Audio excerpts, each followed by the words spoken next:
Mwagenda kubanga operating leyo so agamba kati nze ndi mcooperating ira mu ggulu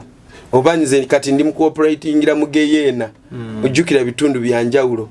nze ndi mcooperating ira mu kizikiza okitegeera bwe kitobo kigenda kubeera kati ubanga operating mu kizikiza era byambalo byo ino kwambala bino kuba bya kizikiza yes woba operating ira magombe era bya kyambalo kyo ino kwambala kino kuba kyaki ngokolayo jema ingolwana kati ngaffe abalokole mu spiritual tubeera mu kulwana obanga tokimanyi tubeera mu kulwana entalo z'omwoyo ne magombe bamukwata ne bamuziika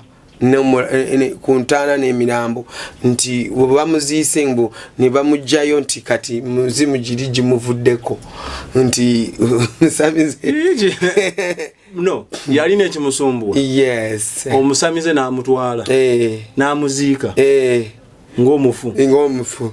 namala dakika zayo maze n'alamiriza namala n'amujjayo namugamba nti gikoze eki era ne giba gigenze ate gyagenda kivula olaba abantu mubeera mu banabbi nga weesibye ku nabbi naye nga ye nabbi bamuwa kyakulaba bulabi si kyakugoba ng'alaba n'atakuwa solution yes so nga ate ne wabayo omuntu omulala nga ye talaba naye nga bamuwa ekirabo ky'okugoba akitegeera nga tasobola kulaba ebiri mu nsi y'omwoyo naye according ku byoba omunyonyodde ng'asobola kuyita omuliro nga akuconnectinga spiritually n'eggulu ekintu n'akigoba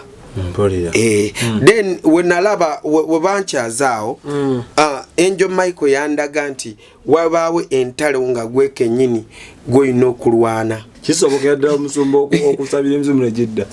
kyebayita okwerijja okwereka ku byotasobola